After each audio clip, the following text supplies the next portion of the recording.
Hoje eu vou falar aqui com Marivan Feitosa, um sensei de jiu-jitsu, praticante de judô também, faixa preta, 4 graus, uma lenda aí do jiu-jitsu em Guarulhos e no Brasil e no mundo, né? O cara roda aí o mundão todo aí. Só aguardando ele aqui. Vamos conhecer um pouco aqui da história desse lenda do jiu-jitsu em Guarulhos.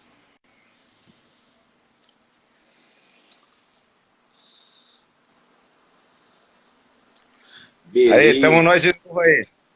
Agora sim, agora é valendo. Muito bom. Hoje eu vou conversar aqui com esse meu amigo aqui, uma lenda do jiu-jitsu em Guarulhos, né? E como eu tinha acabado de falar aqui, do Brasil e do mundo, né? Porque é um cara que roda aí o mundão aí em busca de conhecimento, aprendizado e ensinar o jiu-jitsu, né?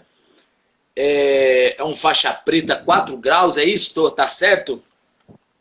Perfeito. Faixa preta 4 graus. Faixa preta 4 graus, é para poucos aí, né? O cara atingir 4 graus aí na faixa preta, representante da Zenit de Jiu-Jitsu em Guarulhos, é ainda competidor, né? Um competidor aí master, né? Competiu recentemente aí, ficando em pódio no primeiro lugar. É treinador de atletas e também já arbitrou jogos de futebol, é isso? Perfeito, isso mesmo. Muito bom. Pode falar. Fui árbitro da Federação de Campo durante 8 anos e depois migrei para o Futebol 7, que é o antigo Society. Aí quase 20 Ah, anos aí tava no meio do esporte sempre, né? que bacana. E sem falar que é o meu professor de jiu-jitsu, né? Estou com ele agora aí, aprendendo jiu-jitsu aí. Já deixar registrado também, só tenho a agradecer aí pelas aulas aí, por essa parte aí por essa parte que me toca aí, né? Eu Enfim, que agradeço, cara. Eu que agradeço, porque a gente está contando agora com atleta de ponta, um expoente aí do MMA, pô, que além de atleta, hoje é um formador de opiniões, oriundo da verdade. capoeira, do MMA, do essa, então é sempre bom estar contando com um atleta desse nível, entendeu? Pô, que legal, eu fico honrado aí. Bom, eu tenho aqui um padrão de perguntas, tá, mestre? E logo a primeira pergunta que eu costumo fazer para todas as pessoas que eu me entrevisto já é uma encostada na parede aí. Então, como você falou, né, é mais fácil a gente entrevistar do que ser entrevistado, né? Eu fui entrevistado algumas vezes, aí, inclusive por você, né, durante Perfeito. essa pandemia. E, bom, a minha primeira pergunta é para falar para nós aqui, quem é o Marivan Feitosa? Pô, cara, Marivan Feitosa foi uma. Quando criança, tinha uma bronquite muito forte. Aí meu pai me incentivou a entrar no judô. Aí Olha fiz só, judô por muitos anos, mas eu sempre fui ligado a esporte, esporte em geral, que foi que me curou da minha bronquite. Depois passei uma temporada fora do Brasil também, mas sempre treinando, voltei, estudei e sou um amante das artes marciais e sou um admirador de todos os esportes. que Esse é o legal, Marivan Feitosa. isso é muito bom, né? Então você começou ali quando criança ali, né, devido a uma bronquite ali no judô, mas então depois já migrou para o jiu-jitsu e fez disso o seu estilo de vida, né? É, como que você fez essa migração? Você começou ali no judô, embora judô e jiu-jitsu, né, estão próximos ali também, né? Mas aí você se dedicou mais ao jiu-jitsu, inclusive estava hoje, né, num exame de graduação aí do judô, aí vamos falar sobre isso também, né? Então, do judô para o jiu-jitsu. O que aconteceu ali, em qual momento, e quem foi seu primeiro professor? Quantos anos você tinha quando você falou, agora eu vou no jiu-jitsu? Não, na realidade eu treinei dos 8 anos de idade, mais ou menos, até assim uns 13 para 14 anos, né? Só que na época que nós éramos garotos, a gente começava a trabalhar muito cedo também. Sim, Na verdade. minha época, né? Sim. Aí foi quando eu comecei a trabalhar, mas e vinha treinado pouco o judô. Foi quando eu comecei serviço militar, quando eu fiz serviço militar, aí eu estava no quarto, servindo na quarta companhia em São Paulo, e lá tinha um pessoal que estava treinando num tatame que tinha lá, que estavam treinando jiu-jitsu, mas eu pensei que era judô. É, Aí parecido, eu né? falei assim pros caras, pô, a parte de chão que é de neoasado, esses caras é muito bom. Aí meu amigo falou assim, não, cara, isso é jiu-jitsu, velho, jiu-jitsu. Foi na mesma época que começou a lançar o primeiro UFC. Aí ele Olha perguntou assim, só. pô, você não tá acompanhando o Royce Gracie e tal? Aí o cara me mostrou uma fita de VHS. Aí eu fui nesse treino. Ele treinava na Bonsai, que era do falecido mestre Adilson, que por muitos anos foi um diretor da Federação Paulista de Jiu-Jitsu. Esse foi meu primeiro professor de jiu-jitsu, foi ele. Ah, Aí foi quando sim. eu comecei a treinar com eles lá. Em seguida teve, passado muito tempo depois, assim, que era quando eu terminei o serviço militar, era muito longe a Vila da Lila, que era na Vila da Lila, onde que nós treinávamos, né? Sim. Aí a gente, aqui em Guarulhos, tinha poucos lugares que tinha jiu-jitsu na época. Aí isso era no ano de 94, eles aí. De Nossa. 93 para 94. Muitos anos atrás. Estava nos primórdios do negócio. Tanto é que na época lá da Bonsai era mais forte o judô do que o jiu-jitsu. Aí a gente, O, o judô saiu do jiu-jitsu ou o jiu-jitsu saiu do judô? é o contrário. A parte de projeções saiu do jiu-jitsu. A história é um pouco longa, mas ela saiu do jiu-jitsu. Entendi. Jigoro Kano Jigoro Kano, que é o fundador, o sensei Jigoro Kano, o fundador do judô, era praticante de jiu-jitsu. Entendi. Então, ele difundiu a parte de projeções, a parte de pé, foi quando se lançaram o judô. E, na Entendi. realidade, o judô é uma ferramenta importantíssima para educação, para se educar o praticante. Né? Sim, Talvez a verdade. formação do judô foi para isso. Então, voltando à história do meu início lá. Então, eu comecei lá com o sensei o Adilson. Depois eu comecei a percorrer pelo mundo aí, estudando esse negócio todo. Morei em alguns países fora. Quando eu voltei para o Brasil, no ano de 98, aí eu já comecei a treinar com... Procurei o sensei Adilson. Só que em seguida recebi um convite para trabalhar no Rio. Comecei a treinar com o pessoal do De La Riva. Tanto é que foi o Nossa. cara que me deu a faixa preta. O mestre Ricardo de la Riva. Ricardo De La Riva Godet. Que É o legal, nome que dele, bacana. correto? Sim. Ele, inclusive, é o criador, né, de uma guarda, a guarda de la Riva, né? Ele que desenvolveu essa posição. Perfeito. Antigamente se chamava guarda pudim, essa guarda dele. Aí, depois levou o nome dele, que é a guarda de La Riva, né? Ah, sim. Que legal. Mas continue. E aí? Então, aí depois, quando eu vim morar aqui, voltei de novo para Guarulhos, aí eu tinha um representante do De La Riva aqui na cidade, que é Ah, o sim. Beto, é o que vocês chamam de é o Roberto Matsumoto, né? Ah, Aí tá. comecei a treinar com ele, treinei um bom período com ele também. Foi até mais ou menos no ano de... Nesse tempo já treinei com ele de 2003, eu acho, até 2004 até 2009. Depois foi quando eu migrei para, na época era Checkmate, que era com o pessoal do Cavaca, é onde eu tô até hoje, né? E Ah, da sim. Checkmate teve um racha que lançaram, fizemos, né, que eu também faço parte da diretoria, fizemos a Zenit em 2013. Ah, sim, que bacana. A gente que é formada, né, pelos faixas pretas, você, né, Rodrigo Cavaca e o Robert Drisdale, né? Na realidade, tipo assim, a diretoria, o Robert e o Cavaca, né, que são assim os diretores principais. Aí iniciou muito grande a equipe, nós iniciamos a equipe com mais de 220 filiais no mundo inteiro. Nossa, que E bacana. quando lançou a Zente, foi um up muito grande que deu assim nas mídias sociais ligadas ao jiu-jitsu. E tinha muita gente mesmo, agregamos muitas pessoas. Aí tava eu, tava o tio Chico de São Vicente, tava o Paulão Rezende, que é muito forte lá em Minas, Sim, e vários outros também. Conforme foi passando o tempo, foi dando aquela enxugada, cada um foi arrumando o seu caminho também, porque o negócio virou muito profissional. sim. Muita gente, depois que lançaram a equipe Qatar, que, querendo ou não, onde que tá também a meca do negócio, que tá rolando dinheiro, aí Sim. muita gente migrou para eles, mas tudo no profissionalismo, né? A gente Sim. entende que tem que ser profissional nessas horas. Sim, verdade. É porque cada um, né? Cada um tem que seguir seu caminho, né? Às vezes, é igual você falou, né? Profissional, cada um segue seu caminho ali, a amizade continua, mas o importante é o profissionalismo, o respeito que há, né? Entre todos.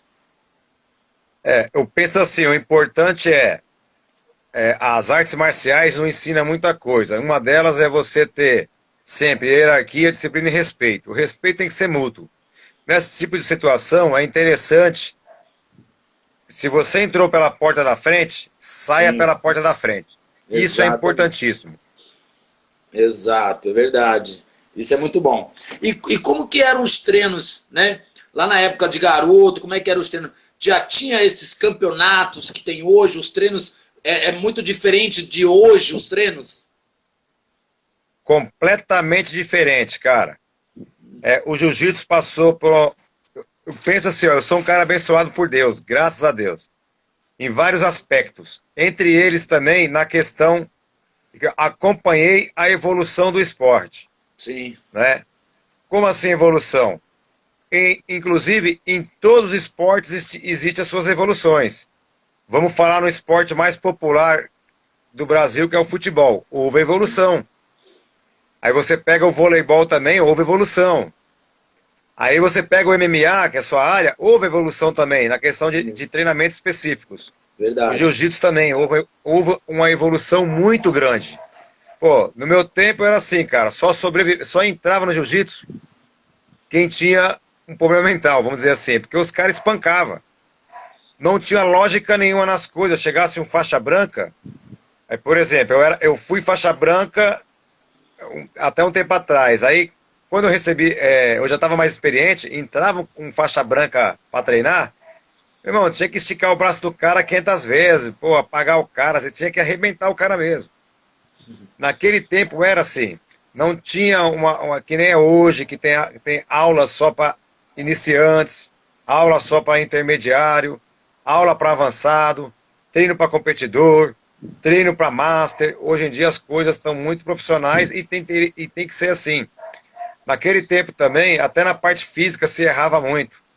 Se Sim, tivesse 50 alunos na aula, cada um tinha que contar 10 polichinelo, 10 sapato, cada um fazia 10 flexões. Hoje, com estudo avançado, a gente fala, nossa, como a gente errava, né, cara? Porque você concorda que o ombro não é para se fazer esse movimento que eu estou fazendo agora aqui, ó, constantemente. Por sim, isso que muita gente naquela época tinha muito problema na burca, de bursite.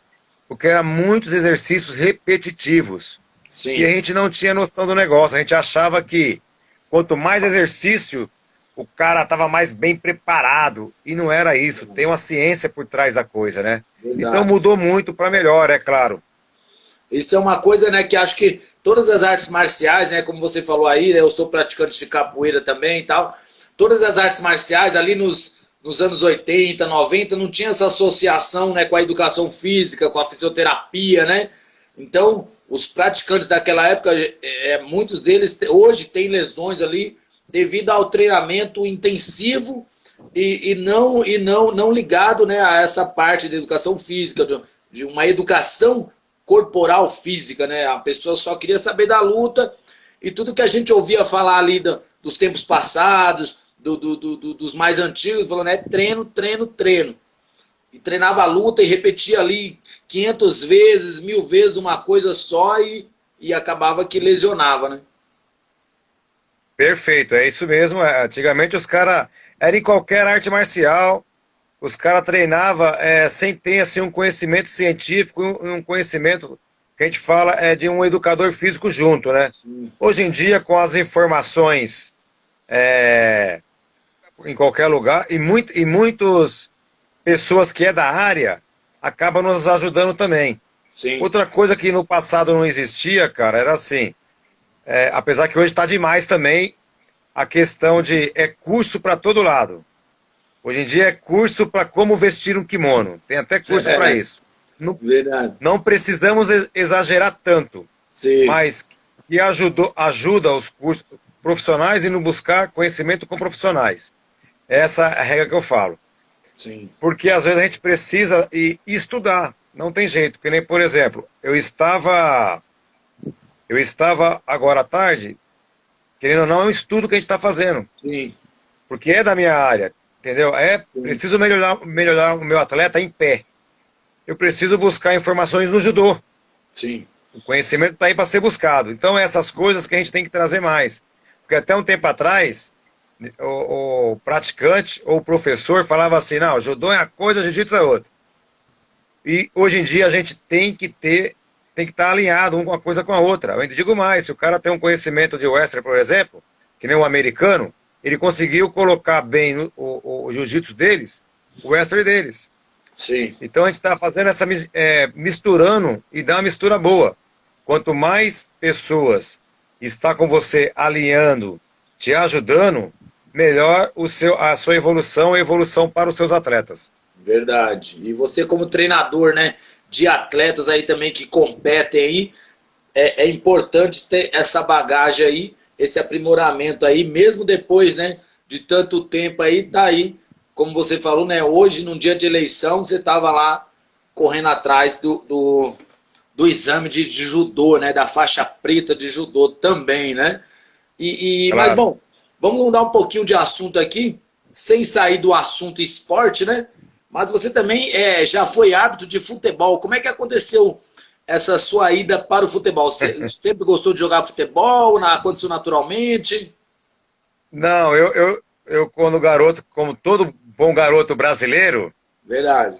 primeiro presente ou a coisa que você vê quando era criança é chutar uma bola, chutar um coco, chutar coisa que seja parecida com a bola. Sim. Quantos dos praticantes também de artes marciais também não jogam a bola?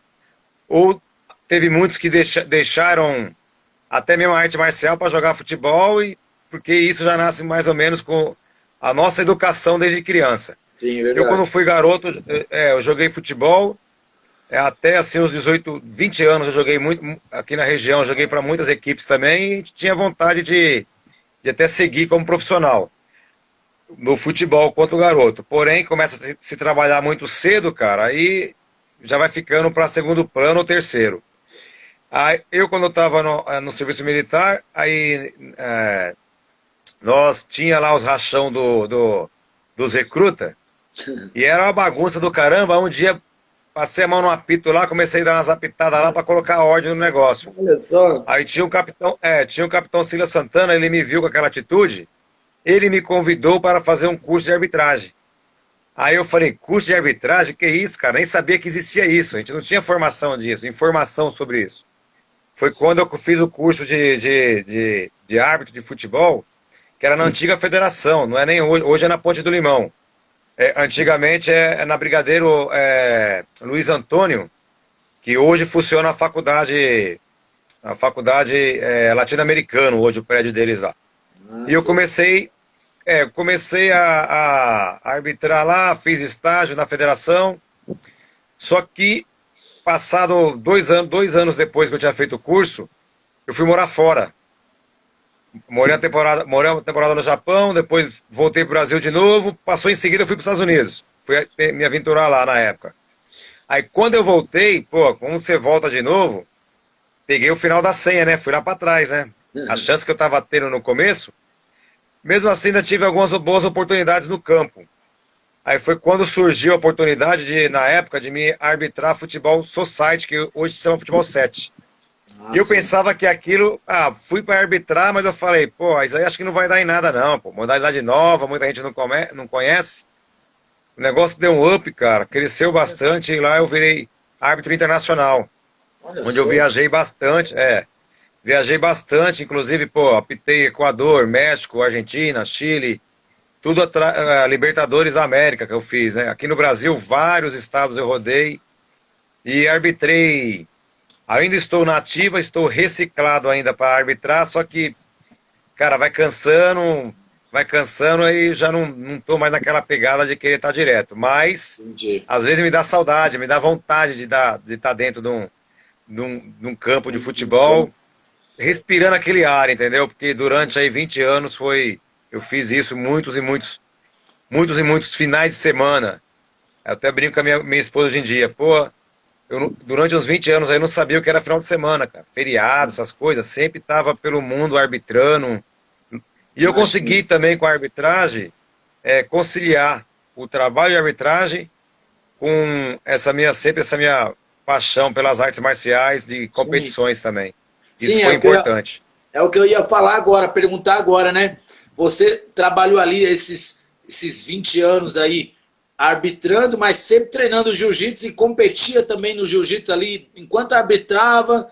Pô, então, você já era casado nesse momento aí ou ainda era solteiro ou estava de boa? Porque você tinha que conciliar a família, né? Marido, jiu-jitsu e o futebol. Pô, você é um super-homem, pô. Nada, cara. É assim, eu sempre, desde garoto, eu sempre fui meio acelerado, meio serelepe. Então, tanto é que eu não consigo ficar encostado assim, no final de semana num sofá, que nem a maioria do pessoal, assistiram, nada contra, mas assistiram o Faustão, não.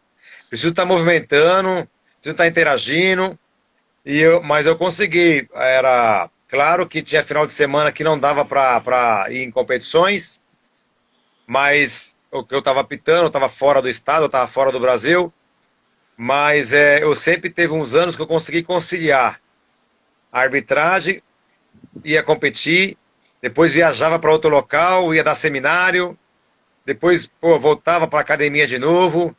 Nesse tempo também eu dava aula em academia, mas na parte de musculação também.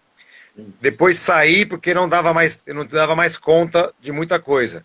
Entendi. Mas eu tenho que levantar a mão para o céu novamente, porque a minha esposa é a minha principal incentivadora e minha companheira para a vida inteira, porque ela sempre esteve junto comigo e a gente vivia do esporte. Criei minhas filhas através do que eu ganhava no esporte, seja no futebol, seja em seminário, seja em competições.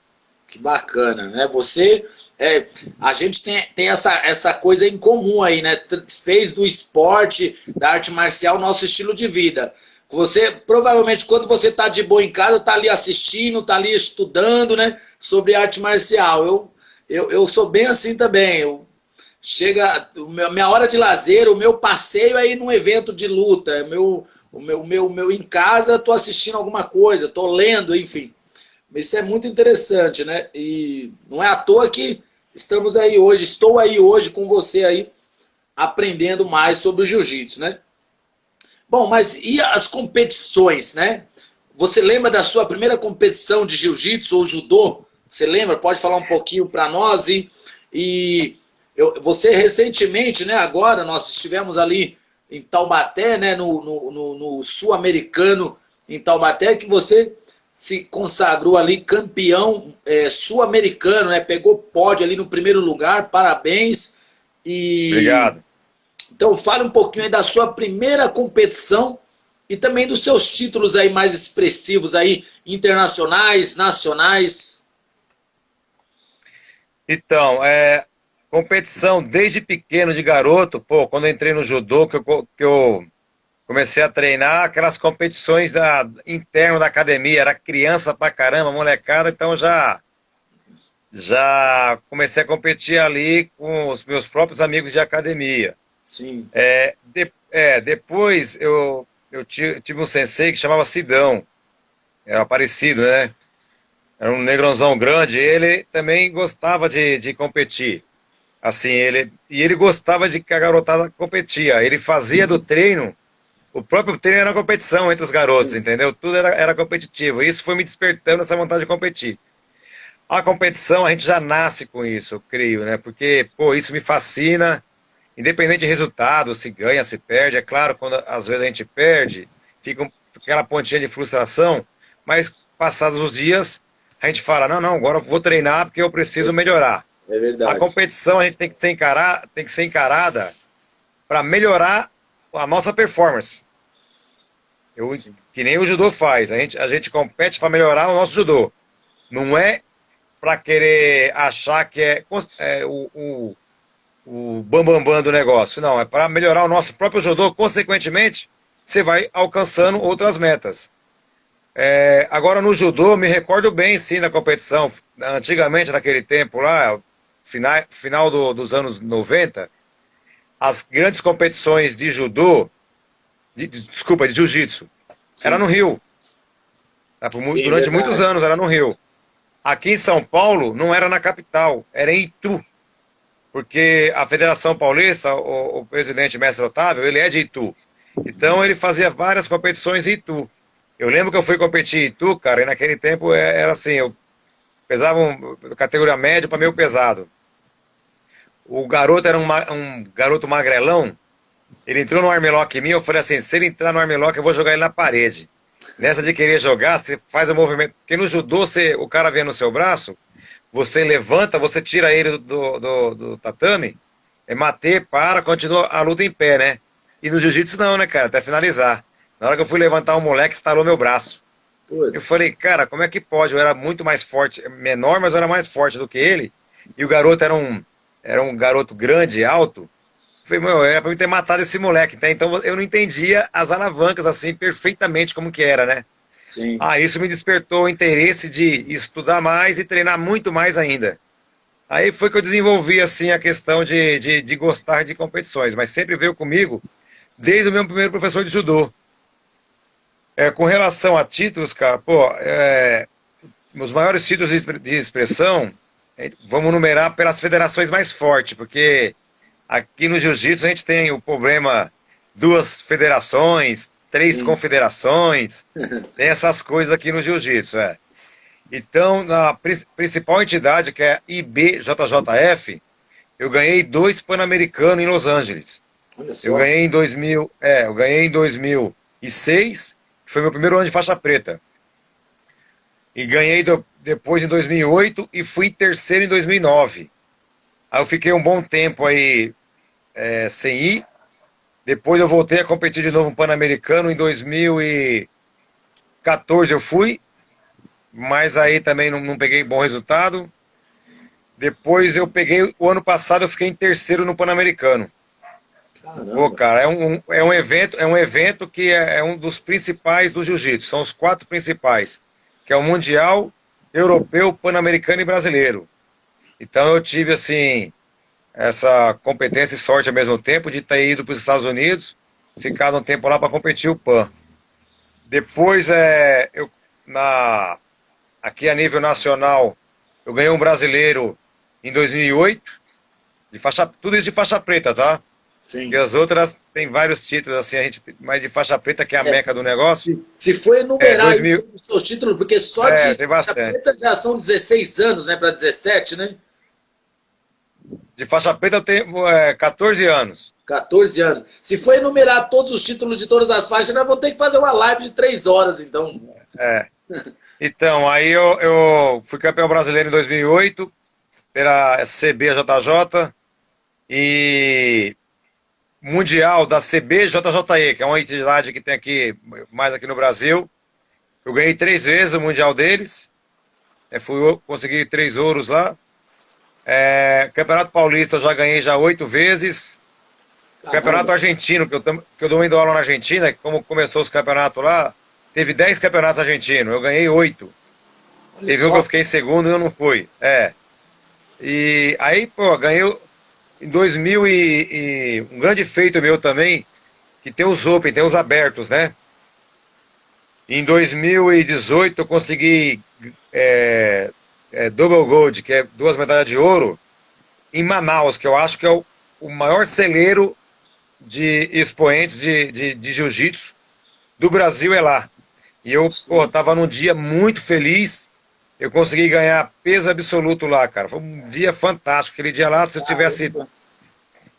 Se eu tivesse muita. Eu fiz naquele dia lá, eu fiz. Em Manaus, quente pra caramba. Pô, eu fiz 5 lutas, eu fiz naquele dia. E tava num dia excelente.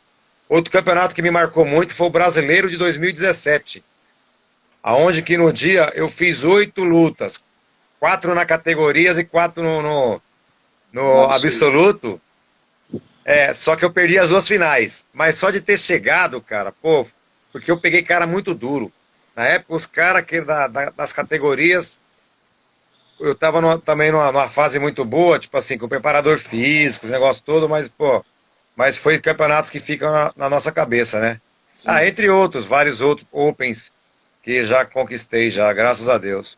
Que bacana. E recentemente, né, na verdade, semana passada, né, se consagrou aí, sul-americano aí, né, nesse momento de pandemia, né, num ano conturbado aí para todos nós mundialmente, ainda conseguiu se manter treinando aí, foi lá e conquistou mais uma medalha aí, em primeiro lugar, no sul-americano, né? Fale um pouco sobre esse aí, sobre esse ano difícil, né, ainda foi lá e ganhou. Esse ano, na realidade, em média, por ano, eu ainda estou competindo de 12 a 15 competições no ano, né? Uma média que eu faço. Às Sim. vezes 10, depende do calendário de competições e de seminários também. Mas esse ano eu tinha começado até bem, começo do ano. Eu estava para ir para o Europeu, que era em Portugal, só que eu falei assim, ou vai para o Europeu ou vai para o Pan-Americano. Aí eu coloquei na ponta do lápis os cálculos, onde que dava pra gente tentar trabalhar lá também para dar seminário e competir. Sim. Eu optei por não ir para Portugal e voltar para os Estados Unidos para competir lá. A competição ia ser em março, final de março. Pô, tava escrito, caramba, foi quando que veio a pandemia. Né? Sim. Aí só que eu competi o Sul Brasileiro esse ano, que foi em Floripa, né? Lá eu tinha ganhado o Sul Brasileiro em fevereiro. Quando foi em março, eu fui para Curitiba competir o Curitiba Open. Aí eu fiquei em terceiro na categoria e no absoluto fiquei em segundo. Absoluto até que eu fui bem no absoluto. Porque às vezes a gente dá dessa, né? Aí o que aconteceu? Aí só que veio a pandemia, aí como eu não consigo ficar parado, aí eu sozinho fui com a minha esposa e minha filha começamos a treinar parte física no dojo. Aí liga um aluno, liga outro, eu falei, cara, é por conta e risco seu, eu tô aqui, se quiser vir treinar, venha. Começou a chegar gente de porta fechada. Sim. Aí o pessoal falava, muita gente fala, pô, tá rolando um clandestino aí? Eu falei, não, clandestino não. Porque vem quem quer. Sim. Certo? Eu falei pros caras, vem quem quer, não tô obrigando ninguém a vir. Mas o pessoal também vinha sempre era um grupo fechado que vinha, e nós acabamos se mantendo em forma. Sim. Veio a pandemia e nós continuamos treinando normalmente. Até porque as academias, né, todos os comércios, as academias fecharam devido a decretos de políticos aí que já estão já movimentando de novo aí, né? Ou seja, é uma manipulação política, né? Então, aí criou-se aquele estereótipo de clandestino, né? Enquanto, na verdade, o tatame estava ali, você ia lá, treinava com a sua família, e algum aluno que queria treinar ia lá também, mas você vê que criou esse estereótipo de treino clandestino. Eu falei, clandestino não, filho. O treino está rolando ali, mas devido aos decretos políticos, a gente não pode abrir as portas. Mas, como você falou aí, a sua vontade e ao seu risco, né? Risco e... por conta e risco do aluno. Isso, outra coisa também... Bora treinar. Outra coisa também que endossando o que você falou, eu precisava pagar o aluguel, precisava comer. Sim. As portas fechadas, a minha outra função, que é arbitragem de futebol, até mesmo da aula em academia, de personal, também estava fechado. Eu ia viver do quê? Foi quando eu comecei a aluno me procurar e falar assim, pô, eu queria treinar, mas eu quero treinar com meu irmão. Eu comecei a alocar o horário para o aluno. Sim. Para ele treinar com a família dele, por irmão. Foi quando eu já fazia tempos que não dava aula de preparação física, treino funcional. A pandemia fez com que eu voltasse a dar aula de funcional também. Sim. As amigas as amigas da minha esposa queriam fazer, beleza. Aí me contrataram dentro da academia e eu comecei a dar aula para me sobreviver, para pagar meu aluguel, pagar minhas contas. Bom, aí, consequentemente, eu também estava treinando, continuei treinando. Aí veio as competições agora, depois da pandemia. A primeira foi o Paulista. Aí me inscrevi no Paulista, achei que eu não tive uma performance muito boa. Também o adversário estava treinando, a gente já se conhece, todo mundo se conhece no meio. Pô, aí eu perdi a final. Aí eu falei, pô, aí comecei a agitar, os garotos começaram a me agitar para vamos para o Sul-Americano. Eu falei, cara, meu, tô treinando pouco. Aí os meninos, não, vamos começar a treinar mais forte, vamos pro Sul-Americano. Tanto é que você foi e a gente levamos uma galera. Sim. A gente tá falando que os quarentões invadimos lá Taubaté para, para treinar, né? Para Sim. competir. Cara, mas o que mais me deu satisfação pô, tá bom, é legal a gente competir, tá competindo, mas o que me deu mais satisfação mesmo, quando reabriu as competições, foi de estar respirando aquele ambiente. Sim, é Aquilo verdade. me fazia falta, aquilo. Aquilo lá é meu mundo, pô. Então, eu precisava daquilo, pô. Foi tanto quando a primeira competição pós-pandemia, que foi o Paulista, cara, parecia uma criança. Quando eu cheguei no ginásio, eu falei, cara, é disso que eu precisava, que energia boa aqui. Eu não estava nem preocupado se eu ia ganhar, se eu ia perder. Eu queria estar naquele Verdade. momento, Ainda respirando com, aquilo, ainda com cara. restrições, né? Mas estava ali, estava competindo, né?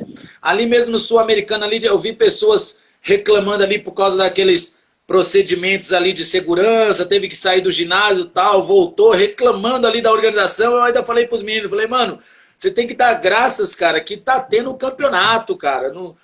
O pessoal tá reaprendendo a fazer o campeonato nesses moldes aí, né? Sai, entra só os atletas, né? Não teve corner, enfim. Então, tem que dar graças aí que tá rolando o campeonato já. É verdade. Porque a gente sabe, cara, que nem você já citou, que a questão política fala mais alto. A gente Verdade. sabe que é uma questão também de saúde pública, Sim, mas os políticos deixam transparecer que a briga interna política é maior do que a questão da saúde pública. verdade. A gente sabe do risco que todo mundo corre, tipo, o risco que a gente fala é questão dos hospitais lotados. Sim. Mas só o fato de estar, volto a dizer, estar naquele ambiente, pô, me deixou muito contente, cara. Foi melhor do que ter ganhado medalha. Outra coisa também que me deixou assim bem satisfeito foi o nosso time de quarentão, os É verdade. quarentões. Foi Todo bem mundo muito legal. bem, entendeu? É Sim. geral, é sinal que estão se preparando muito bem, o pessoal com vontade de treinar. Tanto é que eu acompanho muito assim, o pessoal me manda às vezes muita foto de treinos. Pô, os treinos estão com muitas pessoas, porque Sim. as pessoas estão com saudade de treinar. Não é Verdade. só o treino, não é só o treino de jiu-jitsu, é o treino de judô, que ainda está limitado, a Federação de Judô está limitado, mas muita gente está fazendo a sua preparação física. São os treinos até mesmo da capoeira.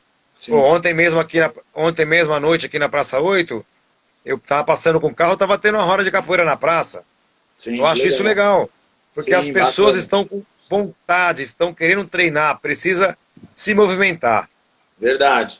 Inclusive, né, não é comprovado cientificamente aí a prática de esportes, né, como uma amenizar o coronavírus, mas, pô, acho que a prática de esporte, você fazer o que você gosta, já é saudável para qualquer ambiente, para qualquer momento, né? Então se torna ali uma alternativa. E você vê que pessoas, as competições, né? O próprio exame de graduação ontem da Zenit aqui em Guarulhos, né?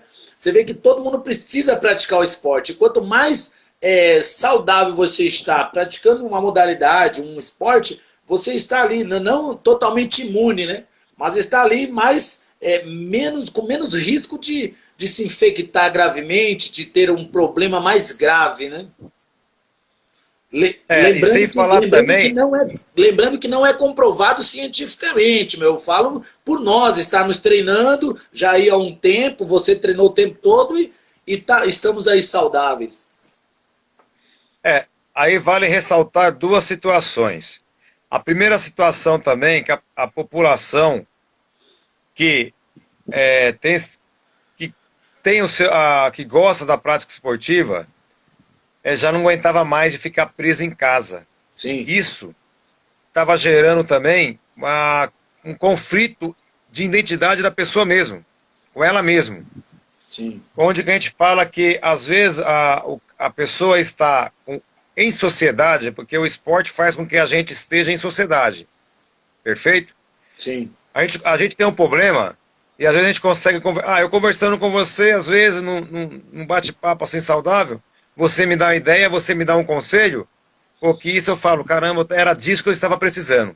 Estamos falando da questão mental. Verdade. E muita gente estava precisando de conversar com alguém, precisando de um conselho, precisando de ouvir uma palavra de incentivo. Essa é a primeiro quesito que o esporte traz também. A segunda eu contraí o vírus. Eu, minha esposa e minha filha. Talvez nós... Não é cientificamente ainda falar assim que o esporte salva, mas ajuda. Porque eu tenho que levantar primeiramente a Deus, porque a minha família, eu, minha mulher e minha filha e uma sobrinha, nós pegamos o vírus, nós se isolamos, eu tenho um aluno que tem uma casa na praia, fiquei na casa dele. E não me deu nada a não ser a falta de paladar. Eu, minha esposa e minha filha. Todo dia eu nadava, todo dia eu corria e todo dia eu lia. Então é sinal que a prática esportiva, para mim, sempre me ajudou. Sim. Fomos fazer o exame e a própria médica que nos atendeu falou para a gente ser esportista, e isso também nos ajudou muito. Sim, é verdade. Né? É verdade. Eu, no meu caso, a prática esportiva já me ajudou com muito acidente de moto, que eu já caí tantas vezes de moto e levanta assim, os caras, mano, achando que você tinha morrido, cara. Então, na verdade, né, eu penso que o coronavírus, né, toda essa onda, né, veio até para alertar as pessoas que ter uma vida saudável já é importante com uma pandemia, sem pandemia, ter uma vida saudável, né? Então, que nos cuidemos mais, né? Que podemos passar aí, porque na verdade a pandemia ainda está acontecendo e corremos o risco aí de fechamentos novamente, como eu disse aí, por manobras políticas, né? Então o negócio é nos mantermos saudáveis para que possamos passar por esse momento aí difícil aí, ó. Perfeito. Eu vi aí que com questão a questão política, né? Isso sempre vai atrapalhar a população. Eu não quero entrar no mérito da questão, Sim. que aqui nós estamos discutindo esporte. Então a gente falamos de esporte. E lembrando que também deve-se ressaltar que quando, no início da pandemia, era tudo novidade, inclusive para os médicos. Sim, verdade. Certo? Conforme vai havendo estudos, muita gente, isso são amigos meus médicos que treinam comigo, eles falavam que muita gente não precisava nem ser internada. Dava para se tratar em casa. Tinha caso que realmente precisava de internações. Mas se a pessoa tivesse uma vida um pouco mais saudável, não vou nem falar saudável, um pouco mais com o esporte na vida dela, talvez salvaria muita gente também. Verdade. Até por uma questão que hoje aqui no Brasil, querendo ou não, nós estamos indo... todo mundo fala dos americanos com a questão de obesidade. No Brasil está tanto quanto eles também. Sim. Precisamos acabar incentivar mais os nossos jovens na prática esportiva. Precisamos incentivar mais as pessoas da terceira idade. Porque Sim. através disso vai ter menos hospitais cheios, cada vez vai ter menos gente no hospital, quero dizer isso, né? E gente com a qualidade um pouco melhor de vida, né? Então fica um alerta para o pessoal aí que é importantíssimo manter a prática esportiva sim. Sim, isso é importante mesmo. Bom, mas vamos voltar a falar aqui de jiu-jitsu aqui, né? Porque esse ano aí de pandemia não tem como, né? Acho que todas as lives em algum momento acabavam falando da pandemia, aí a pessoa acabava dando mais ênfase ao momento de pandemia. Mas como você falou aí, deu uma travada aqui, já está voltando.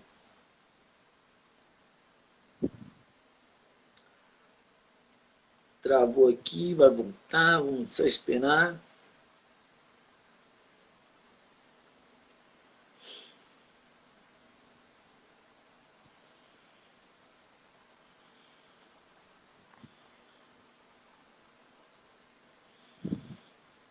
Opa. Saiu.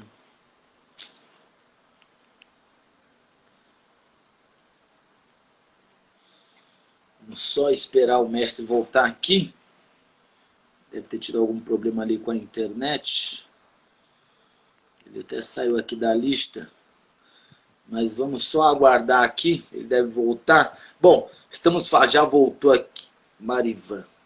Estamos falando aqui hoje com o Sensei Marivan, aqui uma lenda do Jiu-Jitsu em Guarulhos aí do mundão. Já vou chamar a Marizan e Marivan.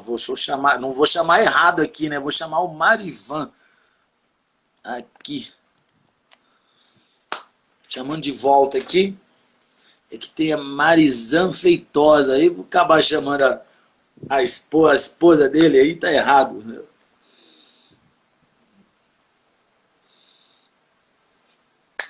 Estamos aguardando aqui. Aí, voltou. Eu tava aqui falando aí, aqui. Pô. Hã? Caiu? Foi. Eu tava aqui falando aqui, tinha que tomar cuidado aqui, porque tem Marizan Feitosa. Eu falei, deixa eu ver aqui primeiro, ver quem é. Não, é Marisa N. Feitosa, é minha esposa que tá aí. Então. Beijo pra dona Marizinha, meu amor. Aí, é que apareceu os dois nomes pertinho aqui, eu falei, opa, deixa eu ver aqui direito aqui, que tem aqui Marisa e Marizan, né? Beleza, então eu chamei o certo aqui, chamei o gatinho da Marisa aí que ela falou, né? Mas vamos voltar a falar, inclusive, né? Vamos falar das viagens, né? Você disse que já morou um tempo no Japão, morou um tempo nos Estados Unidos. Você foi para lá através do jiu-jitsu ou foi família? Como é que aconteceu essas suas idas, essas suas moradas aí no exterior? Não, a minha ida para o Japão fui com a minha esposa na época, né?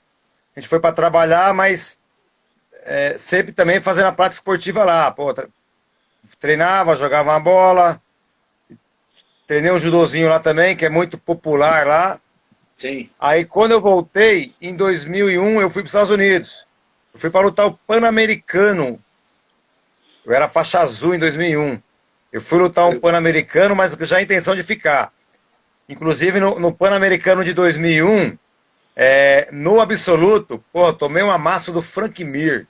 Lutei com ele em 2001. É mesmo, você lutou com o Frank Mir. Frank Mir então, foi campeão peso pesado do UFC, né? Justamente, mas na época também ele era um lutador de wrestling que estava iniciando também a carreira no jiu-jitsu também. Entendi. Aí em seguida, pô, eu fiquei com aquela vontade de ficar na América, pô, todo ano eu ia, nos anos seguintes eu ia lá para ficar, mas acabava voltando por causa de família. E por causa também da época da arbitragem também, que eu comecei a pegar uma sequência boa de jogos, né? Foi quando em 2008 apareceu para mim houve um convite para mim estar na Argentina. Foi quando eu comecei a desenvolver o jiu-jitsu na Argentina, que até hoje eu tô para lá também.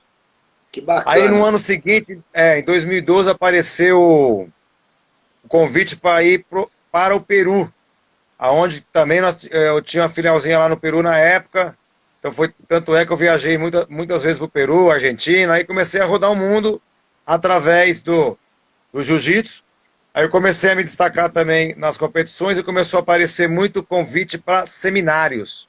Que bacana, isso tanto nos Estados Unidos quanto aqui no Brasil, quanto aqui no Brasil também. Pô, então a gente assim, eu ia dar seminário em lugar onde quase ninguém queria ir. Eu falei, não, fala para mim onde quer que eu vou.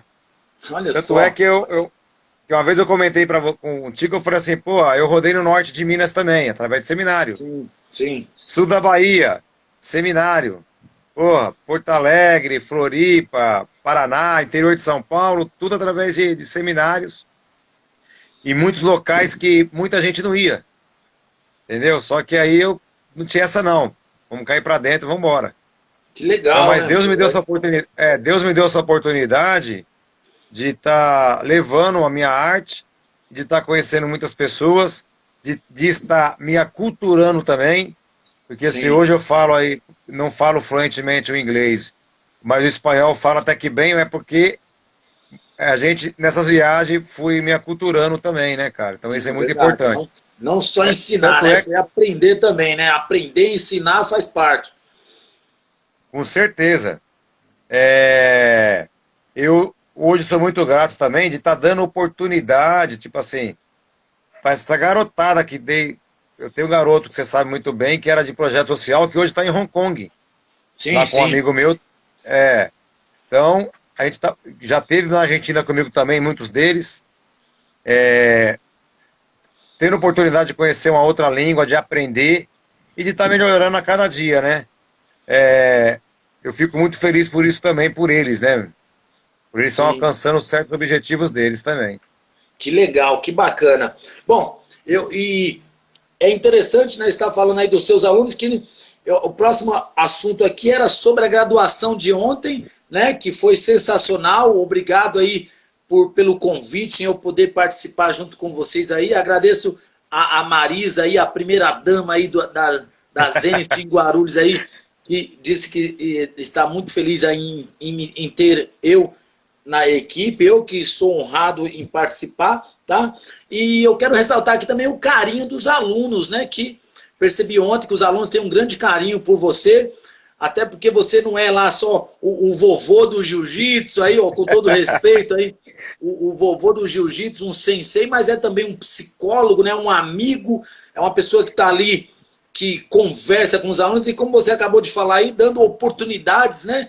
Aos jovens que inclusive esse que você citou aí, né, que é o Arthur, que está lá em Hong Kong, lá tá na China, inclusive, né, que foi antes É, de surgir todo esse problema da pandemia aí, de vez em quando eu converso com ele, também tá lá com fotos lá, com suplementos lá de patrocínio que está acontecendo lá para ele lá, novidades para ele, mas enfim, o carinho que você tem dos alunos, a graduação de ontem. Fale-me para nós aí desse relacionamento que você tem com seus alunos aí. Você já começou a falar enfim, parabéns aí por todo esse trabalho aí, tá? Fica à vontade. então, primeiramente, obrigado aí pelas palavras, mas esse ano, como foi um ano difícil, nós tivemos que fracionar as graduações. Como assim? Chegou um período que as nossas graduações eram dentro de um ginásio. Não sei se você consegue ver aqui, ó. Sim, sim. Nossa. Esse foi um calendário que eu fiz em 2016. Uma graduação sempre foi dentro do ginásio. Então pegava todas as Zenit Guarulhos, né? Agora com relação agora à pandemia, bom, eu tenho assim um grande aluno meu, grande parceiro meu que é o Danilo Lima, que a gente sempre faz as coisas junto aqui em Guarulhos. Sim.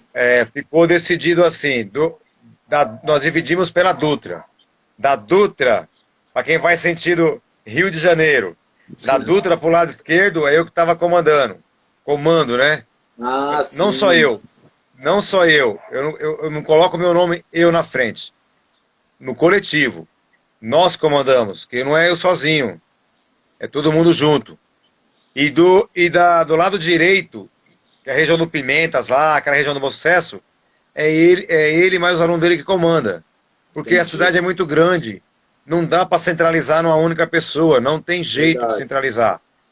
Essa palavra centralizador também soa bem a ditadura, eu não gosto disso. Né? Que Eu gosto de legal. escutar as pessoas, eu gosto de escutar, de conversar com as pessoas para ver o que é melhor para todo mundo. Não Verdade. só para ela, como para as pessoas que estão perto dela. Então essa foi sempre a minha marca, de escutar todo mundo, que às vezes o que acontece, Gambit? Às vezes a gente fica perdido em algumas situações que a gente precisa escutar as pessoas. Não estou falando que eu vou tomar decisão porque essa pessoa está falando, mas é uma ideia. Então, aqui a Zenit Guarulhos teve é muito grande, a gente fracionamos por questões da pandemia. No dia 14 foi a graduação do Danilo, na região lá dos Pimentas. Sim. Aqui, a do professor Marivan aqui, foi agora no dia 28, ontem. E a do professor, eu me chamo ele de Denis, ele gosta de chamar de Vicente Denis, que é uma figuraça, uma pessoa sensacional. Um cara super de bom humor, um cara de alto astral, que onde ele vai, cara, ele contagia a energia boa dele lá. Ele está aqui nos acompanhando aqui também. Um grande abraço. Eu vi que ele estava aí. Pô, ele é um cara 10, bicho. Cara muito para frente. E as pessoas que começam a treinar com ele também ficam, pelo jeito dele.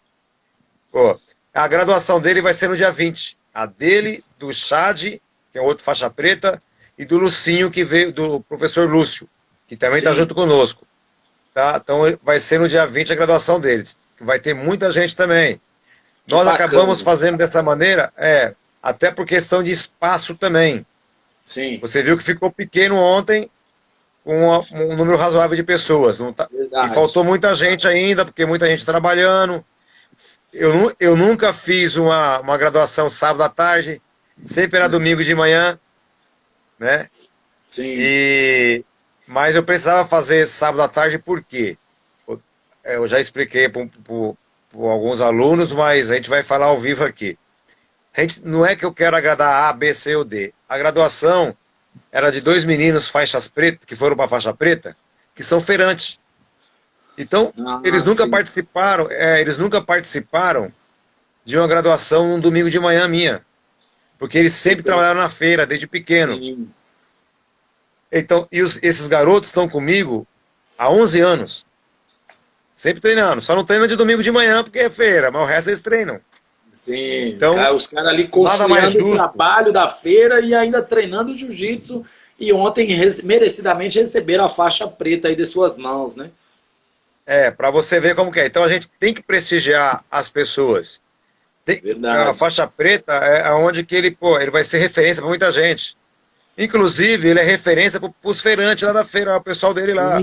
Porque não é fácil o cara levantar de madrugada, ir para a feira, ir para o mercadão fazer compra e à noite vir treinar. Verdade. O cara já é um campeão só fazendo isso. Sim, é verdade. Se você pensar bem. Campeão da vida, porra. Sim. Você entendeu? Então a gente tem que valorizar as pessoas. Cada uma você tem que valorizar. Sim. Por isso que foi feito, né, foi feito assim no sábado. E no meu ponto de vista também, com relação assim, aos alunos que têm esse carinho por mim, a gente vai aprendendo a conviver com as pessoas. Eu costumo dizer que Deus vai colocando assim, as palavras pra gente e a gente já nasce com pé determinado a fazer essas coisas, a estar lidando com gente. Eu também falo assim pro pessoal, tem gente que fala assim, eu quero viver do esporte, quero viver não sei do quê. Primeira coisa que eu falo para eles, cara, vocês gostam de lidar com pessoas? Porque você vai ser referência, você tem que gostar de lidar com gente. E é complicado lidar com gente. É verdade. Tem gente que fala assim, é melhor lidar com cachorro do que lidar com gente. Eu já não acho legal isso daí. Cachorro é cachorro, gente é gente, gato é gato. Você tem que lidar com todo ser humano, que seja cachorro, que seja gato, passarinho, que seja pessoas. Sim. Então, querer lidar com as pessoas é fácil. Agora, problemas, eu já tive um montão de problemas com o aluno. Assim, problemas, não é problema de chegar... Não, eu nunca tirei ninguém da minha academia. Quem quiser sair por livre, voltando à vontade. Eu sempre acho que tem uma solução no final do túnel. Eu sempre parto desse princípio. Mas, em geral, eu sou muito contente com o pessoal que sempre vem treinar conosco e acabam ficando mesmo. Seja comigo, seja com o Sensei Denis, seja agora com você também, que vai pegar na mesma metodologia e a gente vai se acertando. O Cavaca, que é meu professor e meu amigo antes de tudo, ele usa uma frase que é assim, quem tem a mesma linha de raciocínio, de pensamento, vai atrair pessoas que têm a mesma linha de raciocínio. Quem não tem, vai procurar outra que tenha outro nível de raciocínio que sirva para ela. Sim, Então, verdade. em geral, é assim, pô. Exatamente. Parabéns aí por essa posição aí, né? E como eu disse, pelo carinho aí dos seus alunos aí, que inclusive, né, já falando aí dos seus alunos, ontem teve ali alguns recebendo a tão esperada, né, a tão merecida faixa preta, né? E fala cá para nós aqui, quantos faixas pretas você já formou? Você tem aí uma ideia aí, já tem aí um cálculo aí de quantos faixas preta receberam a faixa da sua mão? Assim, ó, ontem eu coloquei, foi mais 5 faixas pretas. Lembra, eu não vou fazer uma crítica porque pode ser que as pessoas entendam como uma crítica construtiva, vamos lá. Bom, ontem eu coloquei 5 pessoas a faixa preta. O mais novo de todos, de treino, tempo de treino, ele tinha 10 anos de treino. Sim. É, Tá? antes de você falar, eu já vou falando aí de responsabilidade minha, que você já é conhecido como um cara que não entrega faixa assim fácil para o povo, não. Né? Então, já fica aí, se alguém for receber isso como crítica, já fiquem sabendo que o Sensei Marivan é um cara que não sai entregando faixa, não. Então, vamos lá, pode falar aí dos seus faixas pretas. Então, aí que eu penso assim, ó, faixa preta, cara, não é só o cara ser bom de jiu-jitsu. Ele é referência, inclusive, para o filho, para a mãe, para o pai e para os menores, para a criançada. Sim. Ele tem que se vigiar até em redes sociais, que é coisa moderna, por incrível que pareça. Sim. Ele tem muita gente, ele vai arrastar muita gente, ele vai ser visto com outros olhos. É o que eu transmito para eles. E eu simplesmente, não é assim que eu falo para eles, cara, eu estou só seguindo recomendações da federação. Não dá para ficar dando faixa preta por amizade. Eu sempre cito o exemplo tem que vir de casa. A minha esposa era faixa azul, ela não quer mais treinar também, insisto, vem fazer um treininho. Mas ela ficou 3 anos e meio treinando direto de faixa branca. Eu passei ela para azul. O meu irmão, caçula, ele é faixa azul desde 2008. Mas ele treina esporadicamente, uma vez na vida, outra vez de novo. Não é porque ele é meu irmão que eu vou acelerar o processo. Ele não quer, não quer. Eu não acho justo com as pessoas que estão diariamente treinando. Sim, verdade. Eu quero dizer, só porque ele é meu irmão, eu vou pular ele na frente? Não. Sim.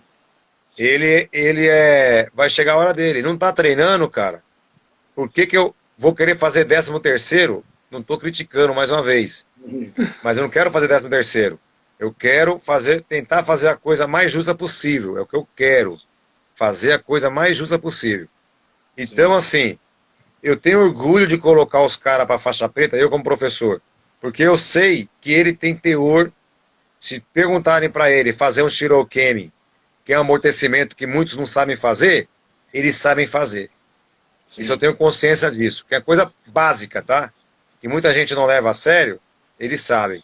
Outra coisa, eu tenho orgulho também, quando chega um faixa branca iniciante, esse mesmo que pegou a faixa preta, ele vai atender esse faixa branca que nem um cliente, que nem um aluno novo, para deixar ele à vontade e passar a iniciação para ele. Então, sim, por isso que eu faço assim, ó, quando ele tiver esse amadurecimento, ele está no nível para estar recebendo uma excelência que é uma faixa preta. Sim, voltando à sua pergunta, ontem eu graduei, eu tinha 36 faixas pretas. De faixa preta, 14 anos de faixa preta, eu coloquei já 36 faixas pretas. Lembrando que eu tenho faixa preta na Argentina, eu tenho 3 lá. Aqui em Guarulhos, muitos. Fiz faixa preta também já no sul da Bahia, no norte de Minas. Que eu conto também, por exemplo, norte de Minas eu tenho foi um aluno, aluno de um aluno meu, mas ele veio aqui receber a faixa preta, recebeu das minhas mãos e da mão do próprio professor. Sim. Só que Inclusive ele estava na live aí, que é o Zé Zumbi. Gente, pô, cara 10, entendeu? Mas eu me considero que faixa preta da gente, porque veio aqui receber, recebeu das minhas mãos, recebeu do professor dele. Aí tá vindo uma leva de faixas pretas do professor Denis, que é eu que assino por ele, e tenho total confiança nele também, porque por ele indicar, ele está indicando pessoas que estão há muito tempo com ele também. Estamos falando, mesmo padrão, 10 anos, média de 10 anos, entendeu? É essa a média boa. De 8 a 10 anos é uma média boa. Sim. Eu fui dar uma palestra um tempo atrás numa academia aí no Guarujá. Teve gente que ficou meio bolado comigo, que eu falei assim, com essas palavras: quem tem faixa preta de 5, 6 anos tem que ficar preocupado, porque não vai conseguir atingir uma excelência de faixa preta. Não é uma questão de luta, de lutar, de sair na mão. Não. É uma questão de todos adereços do negócio. Sim. De você ser referência, de saber o que é. Eu ainda endosso mais, eu ainda acho que faixa preta não era o professor que deveria dar. Opinião minha. E de muitos que hoje estão no jiu-jitsu e pensam da mesma maneira. Muitos, hein? Tem muitos já pensando assim. Que a faixa preta teria que ser pela bancada da federação. Sim. Ela que deveria avaliar o faixa preta, não o seu professor. Porque aí iria acabar com esse negócio de o cara é meu amigo, eu vou dar a faixa preta para ele. Sim. Ou eu vou dar a faixa preta porque ele tem uma academia e eu vou lá pegar o dinheiro dos alunos dele. Sim.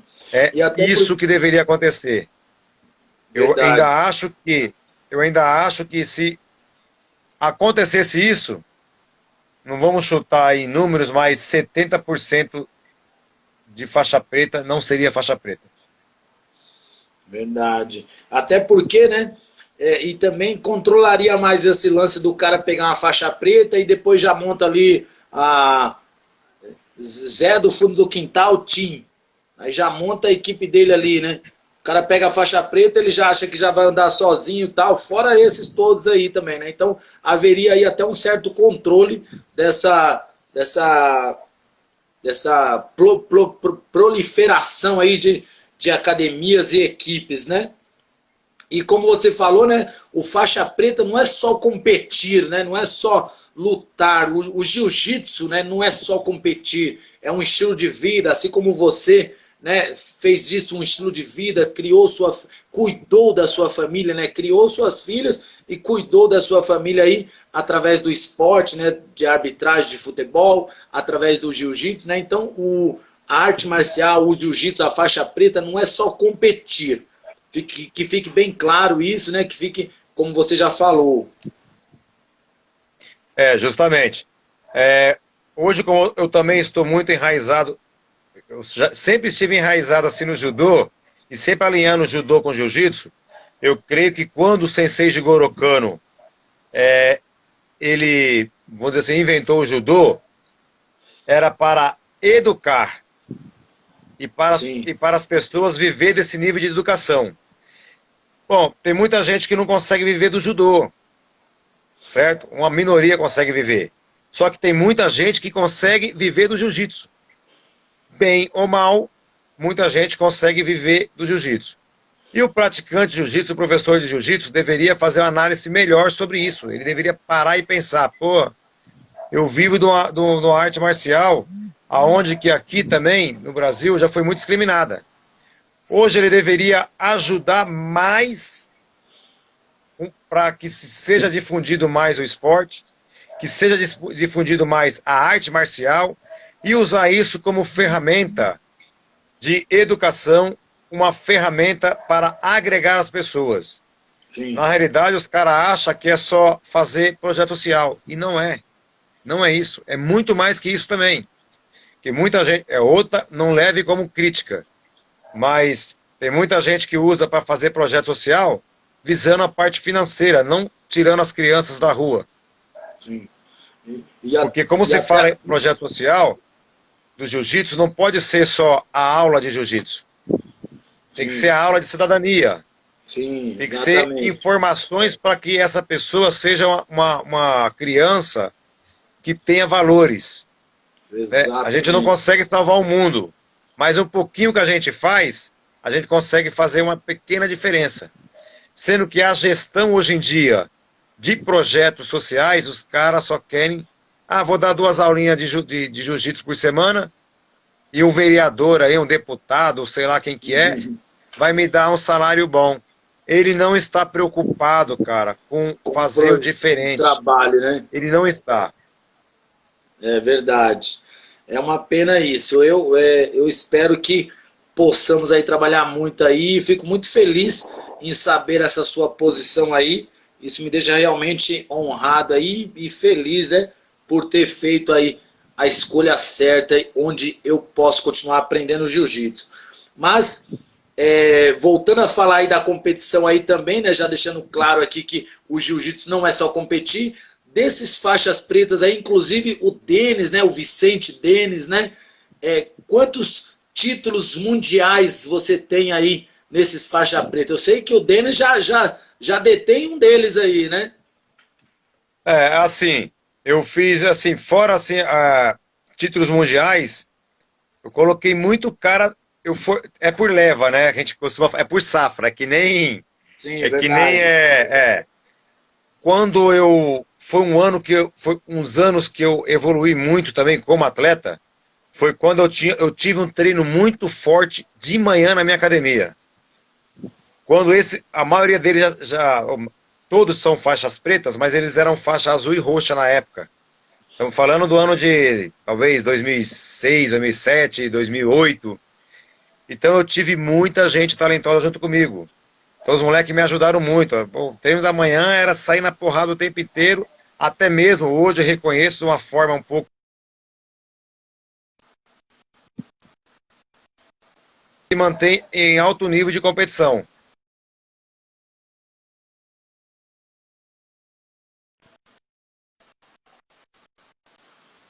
Formando Peraí, faixas deu, pretas. deu uma travada aqui, mestre. Como é que você reconhece? Tá escutando ou não? Agora sim. Você estava falando dos faixas pretas e dos treinos. O pessoal que era faixa roxa na antiga, azul, pô, eles me ajudaram muito. Só eu de preta. Aí começou a vir ser referência aqui na cidade aquele treino de manhã. Aí Sim, muita gente começou a vir de outras equipes fazer treino. Aí até mesmo de outra cidade. Aí o pessoal, os Marangoni vinha treinar junto comigo, às vezes vinha o pessoal lá de Santos. Então nós conseguimos fazer um treino muito, mas muito forte nessa época. E essa galera, tipo assim, que era roxa, que era azul, começou a aparecer muito forte nas competições. Tanto é que na época, o FEPA, tá escutando? sim. O FEPA, que é o maior organizador de eventos aqui no Brasil, de jiu-jitsu, que detém o direito do BJJ Star, na época ele fazia o World Pro dele. Pô, desde aquela época, estamos falando 2010, 12, até 2012, ele fez esse evento. Pô, o Anderson Papelão, ele já tinha título nisso daí. E Olha só. o FEPA ele, na época ele era faixa roxa, o Papelão. O Mike Malheiros também já tinha ganhado um dinheirinho nisso daí. Olha só que Pô, legal. O Arthur era juvenil, também já tinha ganhado isso. Pô, se eu ficar enumerando, tem vários. Vários aqui que, graças a Deus, passou na minha mão e conseguiu bons títulos. Bom, mas acima de tudo, dos títulos, os caras que me deixam mais orgulhoso é assim, os caras vão, quando eles vão visitar outra academia, quando eles vão lá na Matriz, quando eles vão no Guarujá, na própria equipe que a gente tem, assim, outras filiais, os caras falam, pede para eles sempre passar uma posição, pede para eles, porque eles têm conteúdo. Não é só por mim, né? Sim. É por muita, assim, eu fui buscar também. Eu penso assim, ó, meu jogo é baseado em meia guarda. Eu passei em 2014, uma época lá na América também, uns dias, treinando com o Lucas Leite, que era o melhor que tinha de meia guarda. Eu falei, eu quero treinar com o Lucas Leite. Quando a gente já tinha um contato, e graças a Deus eu fui muito bem recebido por onde eu passei. mais uma vez eu falo, eu tenho que agradecer a Papai do Céu que eu treinei com muitos caras bons. Sim. Não é que eu sou talentoso, é que eu sou insistente. Pô, se eu bater 10 vezes pro cara nesse dia, amanhã se eu bater 9 para ele, pô, já evoluí, tô batendo um a menos. Você deu para entender ou não? Sim, sim. A Verdade. questão da evolução. Aí o que acontece? A gente vai pegando fórmulas de treino diferentes também. Como evoluir? O que esses caras que estão num nível muito alto, o que eles fazem? Pô, então eu fui beber na fonte. Eu fui treinar com os caras. Eu me recordo que uma época eu tava na Checkmate, no Cavaca, quando eu era Checkmate ainda. Eu Sim. tava num treino que estava Bochecha de faixa marrom, Lucas Leite, Leozinho. Cara, era muito cara bom pro metro quadrado. Cavaca. Foi um do dia que eu mais apanhei na minha vida. Eu falei, caraca, o buraco aqui é mais embaixo, vou ter que voltar de novo. E o jeito dos caras da aula, isso tipo assim, um cara comandando, pô, ninguém fazia parcial de ponto aqui em Guarulhos. Onde eu passava não existia isso. Foi lá que eu aprendi. Parcial de ponto, pô, o cara defender a guarda, como fazer isso, fazer aquilo. Aí, cara, você vai pegando o jeito com os caras que estão na nossa frente. Sim. Tô falando beber da água dos caras. E competição também, às vezes só o fato, às vezes eu não vou competir, mas eu vou para ver, para assistir meus alunos. Sim. E eu converso com um, converso com outro, a gente vai falando sobre gestão de aula, gestão de academia.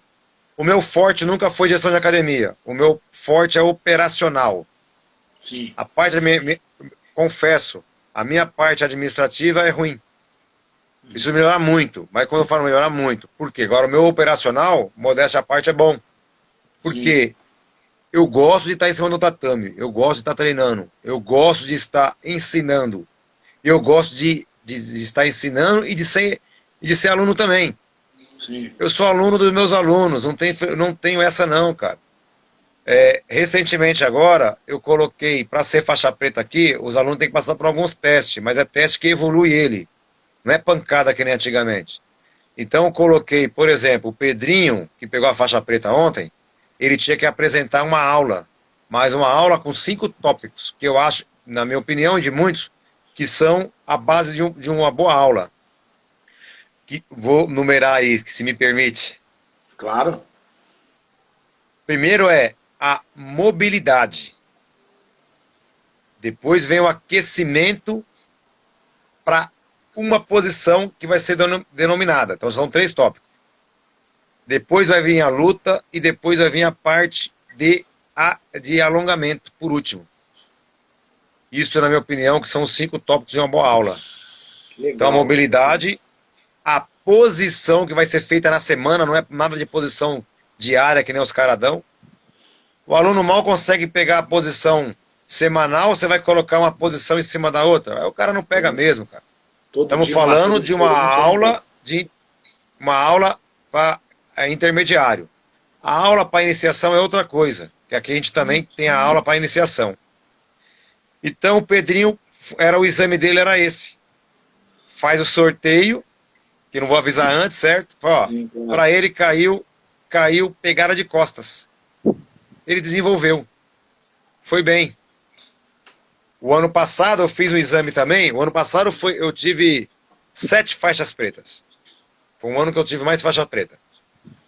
Todos passaram por um exame de apresentação de um aquecimento, de uma aula, com defesa pessoal.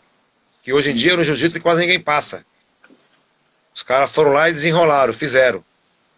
Que Então estão bacana. aptos. Então sempre preparando os alunos para ensinar o que é a arte marcial, o que eles estão, o conteúdo. Você tem que dar o conteúdo para os caras evoluírem. Sim, verdade. Bom, e hoje em dia, então, onde treinar com o Sensei Marivan? Onde que a gente pode procurar o Sensei Marivan para treinar? Eu encontrei. Eu tô hoje a principal academia é aqui no Jardim Paraíso, na Avenida Silvestre Pires de Freitas, número 800, tá? Onde que tem a Escola de Artes Marciais Zenit Marivan Jiu-Jitsu. Há 15 anos eu estou na Avenida Martins Júnior, número 1, que é em frente ao Atacadão, Guarulhos, que lá é bem tradicional. Para o ano que vem nós vamos fazer um investimento ali. Vamos estar também com um tatame bom ali para a gente estar treinando. Que ali, a maioria dos caras saíram dali. Os caras, tem muitos que gostam de treinar ali. Então a gente a gente vai voltar de novo ali pro esporte. E eu estou também na... O áudio sumiu. O áudio sumiu. Eu estou também na Avenida Silvestre Pires de Freitas, 1163, que é na Academia Atenas. Nova Atenas, chama lá, tá? Há muitos anos que eu estou lá, o proprietário, muito amigo meu, mesmo dando aula nesse montão, já tendo minha academia, tendo 2 academias, mas eu gosto de estar lá porque é um amigo de longa data. E agora também tem na cidade, espalhadas, várias academias. Verdade. Pô, tem o professor Denis, né, que está no Presidente Dutra. Tem o professor Gambit, que está no Lavras. Estamos aí, trabalhando. Tem o professor Lúcio, que está no Inocop. Danilo Lima, que tem uma baita estrutura no Jardim Combica. Outra estrutura no Jardim Brasília. Tem o Dunho, que está lá perto do Max Freire. Tem o Marcinho, que estava na live também, que está no Bom Sucesso. Tem o Shurek, que está na região do Pimentas também, que está dentro da Academia Peralta, que é um grupo de academia muito forte. Então, a gente estamos... Pô, tá o CT Grandese aí, que é um parceiro nosso aí, que está lá no São João, mas logo mais nós também estamos no São João, nessa região. Estamos com um projeto aí também. E estamos com um projeto também no Micail, que o ano que vem a gente vai estar no Micail, com a estrutura também ali. Ou seja, a gente... E lembrando que esse final de semana agora, que vai vir, vai ter o Zenit Summer Camp, que é um evento que há 7 anos que nós fazemos, que é para interagir professores da Zenit do Brasil e do mundo. Tá? E dali que sai a maioria das ideias para o ano seguinte. Gestão de academia, gestão de aula. Então a gente vai aprender. Uma semana que vem vão ficar 3 dias confinados dentro da matriz da Zenit Brasil, e aprendendo sobre gestão, sobre modernidade, sobre vários itens, né? E a gente vai estar nessas empreitadas aí. Tem o Sensei Cássio também, que é um moleque muito bom, que também está ali pela região do Cumbica, né? Perfeito. A minha esposa também me corrigiu. Isso. Cássio, parceiraço. O Cássio, por sinal, tipo assim, a gente fala garoto porque tá lutando de adulto. É muito duro, com título mundial. E, pô, você ficar enumerando pessoas que têm título mundial aqui, cara, pô, eu vou me equivocar de alguém, aí os caras vão ficar chateados comigo, mas eu tenho vários alunos que já conquistaram títulos mundiais, títulos paulistas, títulos brasileiros, Open, mas o mais importante, às vezes não é o título. Sim. Por incrível que pareça. Você viu ontem um aluno meu receber o 4º grau na faixa roxa, que tem uma deficiência física. Sim, sim.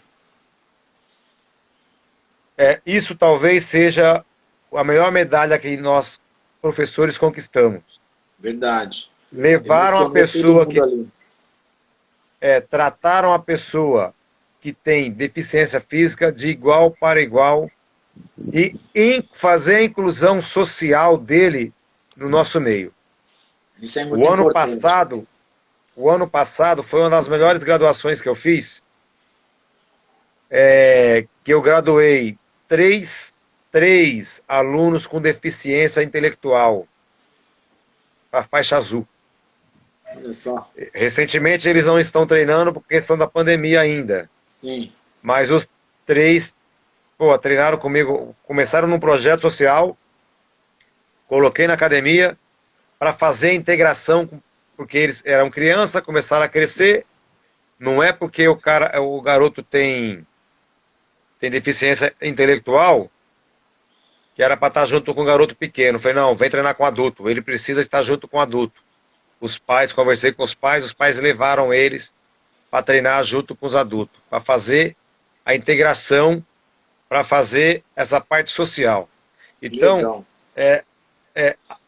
e os próprios alunos, seja ele de faixa branca a faixa preta mais experiente que eu tenho, os caras vão de coração aberto para receber essas pessoas. Então talvez esse seja o meu maior legado, que não é só medalha, é muito mais que medalha. É você construir e estar ajudando outras pessoas, outras famílias, através da arte marcial. Talvez esse seja o maior legado que a gente tem aí a deixar aí pro pessoal. Com certeza. E eu tenho certeza que esse legado aí se perpetuará aí por muito tempo ainda. Desde quando eu retornei para Guarulhos, já tem 10 anos, eu escuto muito falar do Marivan ali, sempre passei ali na Paz de Barro ali, em cima ali, sempre olhei, até fiz um treino com você um tempo atrás, aí depois andei em outros mundãos por aí, agora estamos juntos novamente aí, e eu fico muito honrado aí, agradecido aí por ter me aceitado aí, tá? Eu ia falar de MMA aqui, mas nós já estamos aqui, já temos até que mudar a posição aqui, que senão as costas vai começar a doer aqui.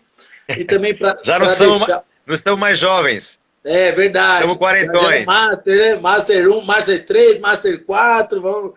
Vamos deixar para a gente conversar amanhã, segunda-feira, no treino das 13 horas, agora com o faixa marrom aí, café, o faixa roxa, Marcos. Agora eu estou encrencado aí com esses caras aí. Mas então, eu quero agradecer as pessoas que acompanharam aqui esse bate-papo aqui com hoje, né? O meu mestre aí de jiu-jitsu, o Sensei Marivan. Só agradeço aí, daqui a pouquinho eu vou subir o vídeo para o YouTube. Agradeço a você aí por ter aceitado esse convite aí, depois de um dia corrido, de um final de semana corrido, né? Exame de graduação ontem aí, com tantas pessoas lá, muito bonito, parabéns. Hoje aí, fazendo o seu exame aí de faixa preta no judô e ainda recebendo a nossa live aí, a nossa entrevista aí. Agradecer a todas as pessoas que acompanharam. Fique à vontade aí para dar suas considerações, sua mensagem final. Apesar que já deu tantas mensagens aí, né? Mas mais uma mensagem aí para quem for assistir o vídeo aí. Perfeito. Cara, eu quero primeiro agradecer o convite, tá? É sempre um prazer estar falando sobre esporte, falando sobre a arte marciais, sobre jiu-jitsu, sobre experiências de vidas. Agradecer a todo mundo que acompanhou. Bom, meus alunos, assim, em peso, a minha maior incentivadora, a pessoa que sempre está junto comigo, que é minha esposa. Pô, amo de coração, de paixão, e porque a gente sabe como tem família, a primeira coisa que a gente tem que valorizar são as pessoas que estão do nosso lado. Então, eu valorizo muito a minha família, a minha esposa, minhas filhas e aos meus alunos, que eles também sempre estão do meu lado. A gente sabe que lidar com pessoa não é fácil.